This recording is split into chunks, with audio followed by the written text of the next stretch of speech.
Hi. എന്താണ് hypoxia? നമ്മളെ കോശത്തിനകത്തുള്ള acidic level കൂടുന്ന മുറക്ക് അല്ലെങ്കിൽ അസിഡോസിസ് ലെവലിൽ എത്തുന്ന സമയത്ത് നമ്മുടെ ചുവന്ന രക്താണുക്കൾക്ക് ഓക്സിജൻ ശരീരത്തിൻ്റെ കോശങ്ങളിൽ എത്തിക്കുന്ന അവസ്ഥ അല്ലെങ്കിൽ അതിന് വിലങ്ങുതടിയാവുന്ന ഒരു അവസ്ഥയിലൂടെ എത്തുന്നുണ്ടാവും ശരീരം. ഈ ഒരു സാഹചര്യത്തിലാണ് കോശങ്ങൾ ഓക്സിജൻ കിട്ടാതെ വളരുന്ന അല്ലെങ്കിൽ ഇതിനെ അതിജീവിക്കുന്ന അപൂർവം കോശങ്ങൾ ഉണ്ടാവുകയും ഇത്തരം കോശങ്ങൾ ശരീരത്തിൻ്റെ തനത് ഘടനയിൽ നിന്ന് വ്യത്യസ്തമായിട്ട് സ്വമേധയാ വളരുന്ന ഒരവസ്ഥയിലോട്ട് എത്തുന്നുണ്ടാവും. ഇതാണ് ശരിക്കും ഹൈപ്പോക്സിയ എന്ന് പറയുന്നത്. ഇത് ക്യാൻസറിൻ്റെ അടുത്ത തലത്തിലേക്ക് കൊണ്ടുപോകാൻ നമ്മളെ ശരീരത്തിനെ റെഡിയാക്കുന്ന ഒരു കണ്ടീഷനിലൂടെ കടന്നു പോകുന്നതാണ്.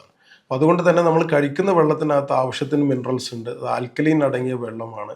ശരീരത്തിൻ്റെ മറ്റു പ്രവർത്തനങ്ങൾ കൃത്യമായിട്ടുള്ള നമുക്ക് ആവശ്യത്തിന് ഉറക്കവും ആവശ്യത്തിന് വ്യായാമവും ചെയ്യുന്നുണ്ട് എങ്കിൽ നമ്മൾ മറ്റുള്ള ആന്തരിക അവയവങ്ങൾ കൃത്യമായി പ്രവർത്തിക്കുമ്പോൾ ഈ ഒരു ഹൈപ്പോക്സിയ എന്ന് പറയുന്ന അവസ്ഥ നമുക്ക് വരാതെ നമ്മുടെ ശരീരത്തിൻ്റെ കോശങ്ങളെ സംരക്ഷിക്കാനും അതുവഴി ശരീരത്തിനെ പ്രതിരോധിക്കാനും നമുക്ക് സാധിക്കും. നമ്മുടെ ശരീരത്തിലെ ATPക്കകത്ത് കൃത്യമായിട്ട് എനർജി ഉൽപ്പാദനം കൃത്യമായിട്ട് നടക്കുന്നില്ലെങ്കിൽ പകരം അവിടെ ലാക്റ്റിക് ആസിഡ് ക്രമാതീതമായിട്ട് വർദ്ധിക്കുന്നുണ്ടാവും.